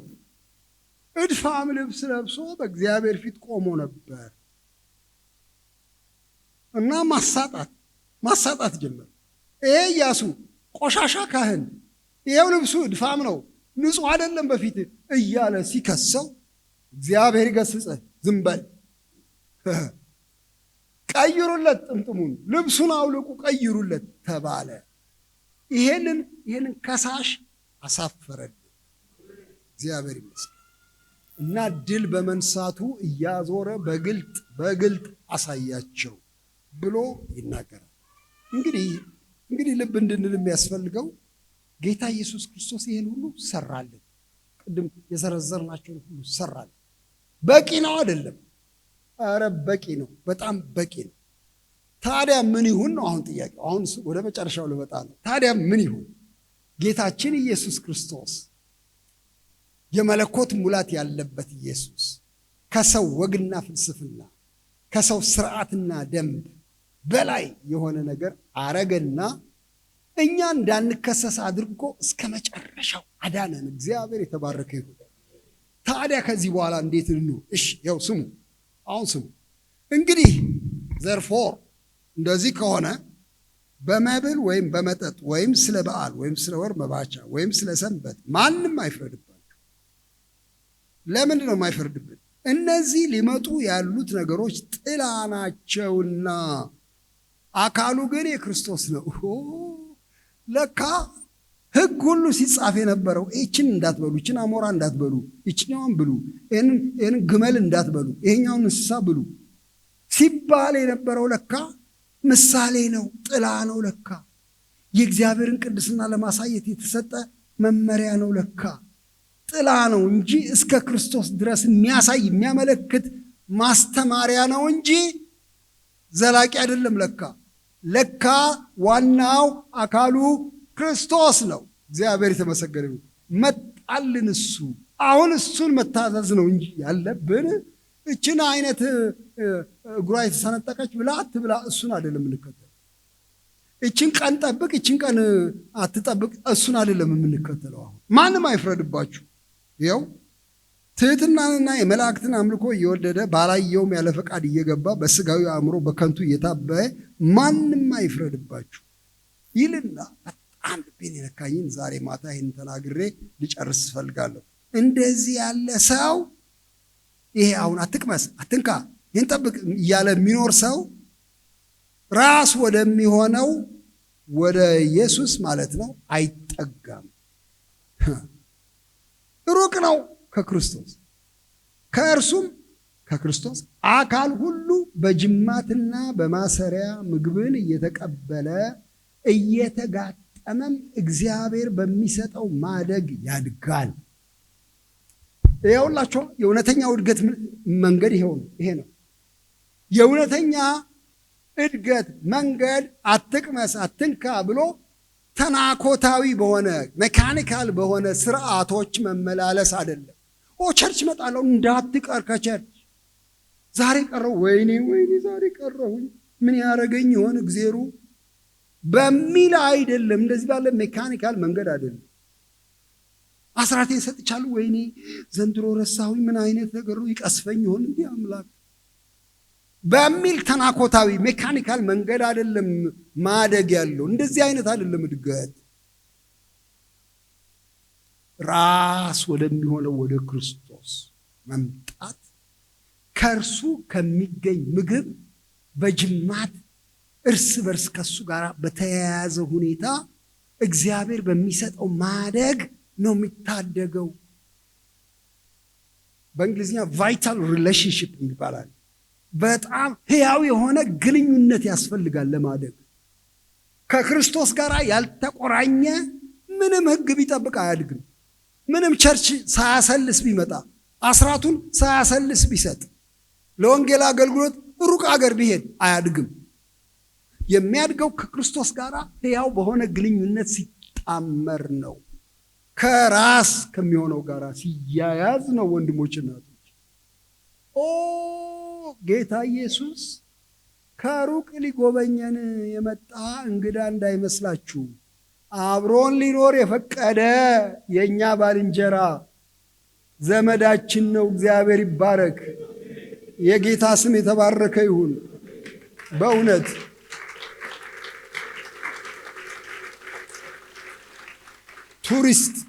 ቱሪስት አይደለም ጌታ ኢየሱስ። አንዳንድ ቀን ብቅ እያለ የሚያየን ቱሪስት አይደለም። አረ በፍጹም። እኔ ወጣት ሆኜ በእኛ ዘመን በጣም የሚገረሙ ሰዎች፣ በጣም የምናደንቃቸው ሰዎች ሲመጡ አርቲስት ሊሆን ይችላል፣ የታወቀ አርቲስት በቴሌቪዥን ያየነው፣ ወይም ኳስ ተጫዋች ሊሆን ይችላል፣ በጣም ስፖርተኛ የታወቀ ሯጭም ሊሆን ይችላል፣ በጣም የታወቀ ሰው ጸሐፊም ሊሆን ይችላል። በጣም የታወቀ ሰው ሲመጣ ሰፈር ውስጥ ምንድን ነው የምናደርገው የነበረው? በእኛ የልጅነት ዘመን ትንሽ ደብተር እንይዝና እስክሪብቶ እንይዝና እንትና እባክህ ይቅርታ አድርግልኝ፣ እዚህ ጋር ፈርምልኝ እዚች ጋር። ለምንድን ነው የምናስፈርመው? ይሄንን ታዋቂ ሰውዬ ለጉራ ነው። ሰፈር ገብተን ይኸው ፈረመችልኝ እኮ እንትና ታውቃታለህ አለ። ይኸው የራሷ ፊርማ ይኸው። ከዚያ በቃ አንድ ሰሞን ትንሽ እንደነቃለን፣ ትንሽ እንጎረራለን። በቃ አይነት አለው። የጉራ መንገድ ነው። አሁን እንደሱ አታረጉ ማውቃለሁ። ደብተር አትዘረጉ። አሁንማ በቃ ያቺ ስልክ አለች አይደል? ሞባይል ቶሎ ብሎ ይቅርታ፣ አንድ ጊዜ አንድ ሾት ብቻ አንድ ጊዜ ሰልፊ አብረን እባክህ። አሁንም ጉራ ነው። ከእንትና ጋር ይኸው ፎቶግራፍ የተነሳሁት እያልን ኢየሱስ ለፎቶ ነው እንዴ ቢመጣው ነው እንዴ? ኧረ አይደለም። እኔ እና አባቴ የሚወደኝን እንወደዋለን፣ ወደ እርሱም መጥተን መኖሪያ እናድርግ። ጌታዊ ነው የፈለግኩ እኮ ለአንድ ቀን ለፎቶ ነበረ። እንዴ ገብተህ ልትኖር? አዎ ለመኖር ነው የሚመጣው ጌታ ኢየሱስ። እንግዲያው እድገት ከእሱ ጋር በመኖር ነው የሚሆነው እንጂ አንዳንድ ቀን እንደ ብርቅ ፎቶ በማንሳት አይደለም። ከቶውኑ አይደለም ወንድሞች እናቶች። እንዲያውም የሰጠን ምሳሌ አስገራሚ ነው። እኔ እውነተኛ የወይን ግንድ ነኝ አይደል ያለው? የወይን ግንድ ነኝ። እናንተ ምንድን ናችሁ? ቅርንጫፎች ነው። ከዚያ አንዳንድ ቀን ደስ ሲላችሁ እየመጣችሁ እኔ ላይ እየተጣበቃችሁ ከዛ እየሄዳችሁ ነው እንደ እድገት? ኧረ አይደለም። ቅርንጫፍ በወይኑ ግንድ ባይኖር እኮ ነው የተባለው። የኑሮ ጉዳይ ነው። ቅርንጫፍ በወይኑ ግንድ ባይኖር ከራሱ ፍሬ ሊያፈራ አይችልም። እናንተም እንደዚሁ አትችሉ። በእኔ ባትኖሩ አትችሉ። ይሄ ኢየሱስ በእኔ ሊኖር እኔ በሱ ልኖር። አዎ ለዚህ ነው የመጣው። ልዋሰጥ ከሱ ጋር፣ እሱ በእኔ ውስጥ፣ እኔ በእናንተ፣ እናንተ በእኔ ውስጥ እንድትኖሩ። ይሄ ነው የእድገት የፍሬ መንገድ ይሄ እንጂ እንደ ክት ልብስ አንዳንድ ቀን የምጎበኘው ጌታ አይደለም። እግዚአብሔር ከዚህ ያድነን። በጣም ብዙ ሰው እንደሱ ክርስቲያን አንተ ነኛው አላ አይደለ? በቃ አንዳንድ ቀን ደስ ይለኛል በጣም እና ሄጄ በቃ ጌታን እፈልገዋለሁ። ምን ሌላ ብዙ ቀን እንደሱ አይሆንም። ብዙ ቀን በሌላ ነገር ይያዛሉ። ምን ላርግ? በቃ በሌላ ነገር ይያዛል። አረ ከእሱ ጋር እንድንኗኗር ነው የተጠራ ነው። እሱ በእኛ ውስጥ እንዲኖር፣ ቃሎቹ በእኛ ውስጥ እንዲኖሩ፣ በፍቅሩ እንድንኖር ጠራን። እግዚአብሔር የተመሰገነ። የእድገት መንገድ እሱ ነው። ይኸው እንደሱ ነው የሚለው አካል ሁሉ በጅማትና በማሰሪያ ምግብን እየተቀበለ እየተጋጠመም እግዚአብሔር በሚሰጠው ማደግ ያድጋል። እግዚአብሔር የተባረከ። እንደሱ ነው የሚለው ቅርንጫፍ። አንድ ቀን አስተምራሉኝ አንድ ቦታ።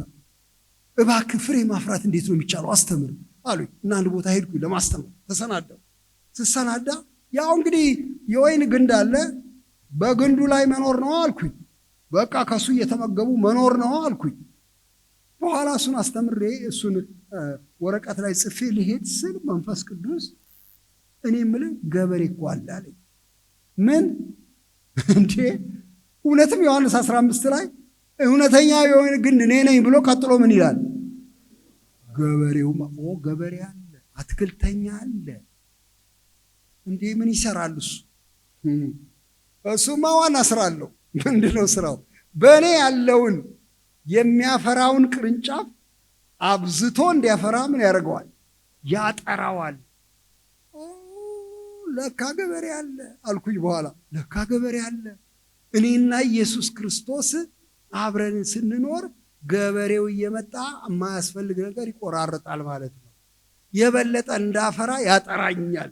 ያጠራዋል ነው የሚለው። ያጠራኛል ማለት ነው።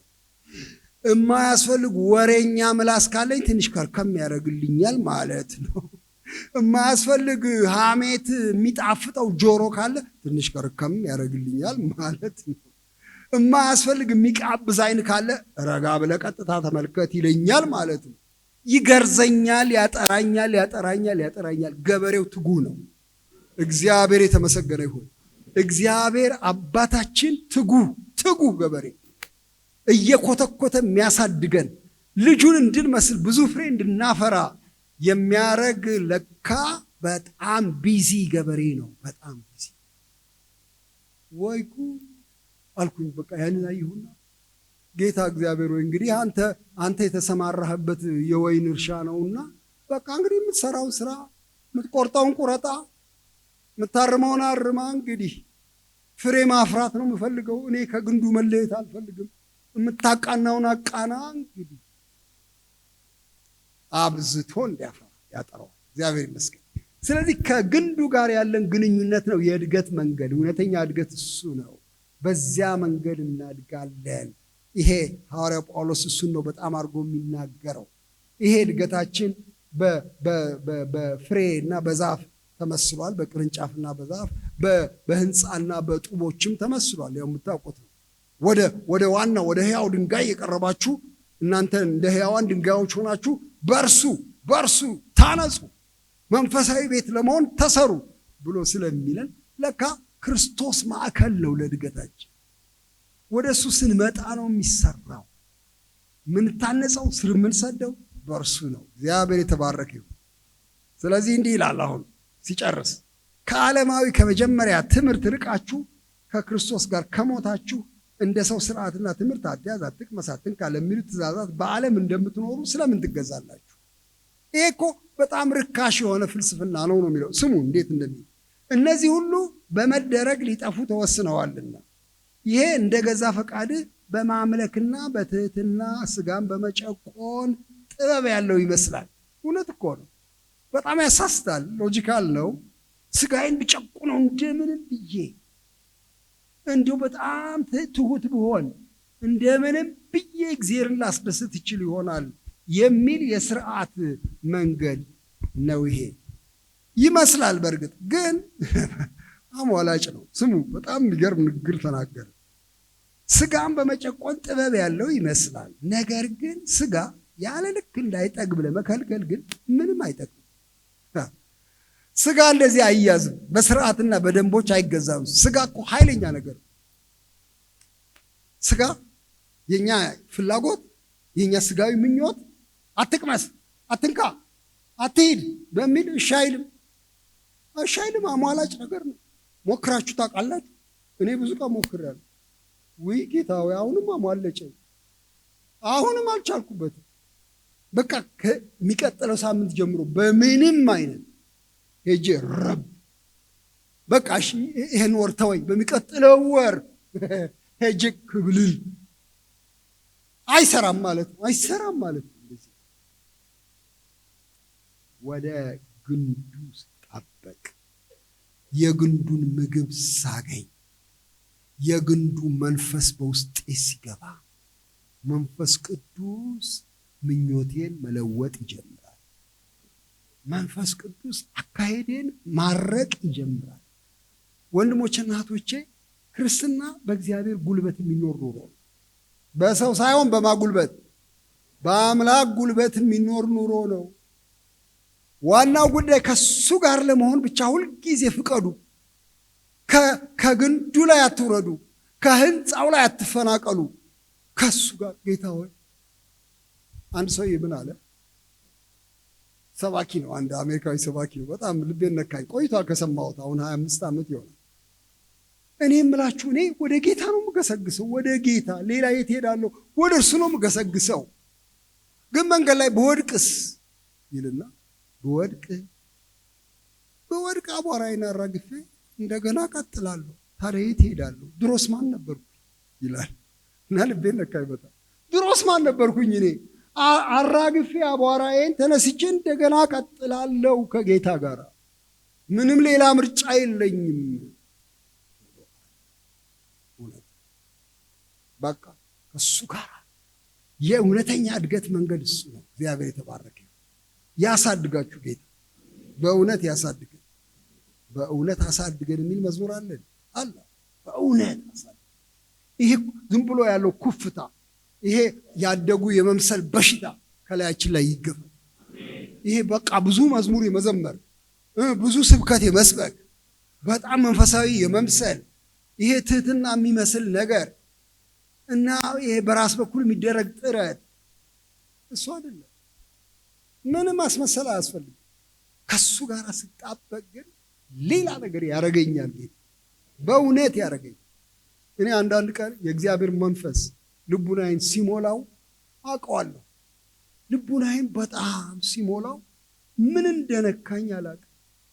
ሁሉ ነገር ደስ ይለኛል፣ ሁሉን ነገር ወዳለሁ። ዝም ብዬ ወጣና ደጅ ወጣና አቤት ይሄ ድንጋይ እንዴት ያምራል፣ የእግዚአብሔር ፍጡር እላለሁ። ድንጋይ አቤት ይሄ ተራራ ምን አይነት አምላክ ነው የሰራው። ሌላ ቀን እኮ አይቼው አላውቅም። ሌላ አንድ ሰው በጣም ረባሽ ሰው፣ ሰካራም ሰው መንገድ ላይ ውይ ይሄ ሰካራም በእግዚአብሔር አምሳል የተፈጠረ እንዲያው በቃ ባይሰክር ኖሮ እንዴት ትልቅ ሰው ነበረ በእውነት። ውደድ ውደድ ውደድ። የእግዚአብሔር መንፈስ ውስጤን ፍቅር ያፈሳል፣ አድናቆት ያፈሳል። የሚገርም ነገር የዓለምን ነገር ርካሽ ያደርጋል። በቃ ርካሽ፣ በጣም የሚጓጓ ነገር ርካሽ፣ ከጌታ ጋር ሲታይ ምንም እንዳልሆነ ያስመስላል። እንግዲያው ይሄ መንፈስ ከሱ ጋር በመጣበቅ የሚገኝ መንፈስ ነው። እግዚአብሔር ይመስገን። እድገት በዚህ ውስጥ ይከናወናል። እግዚአብሔር ያሳድገን። እንጸልይና እንጨርስ እስቲ።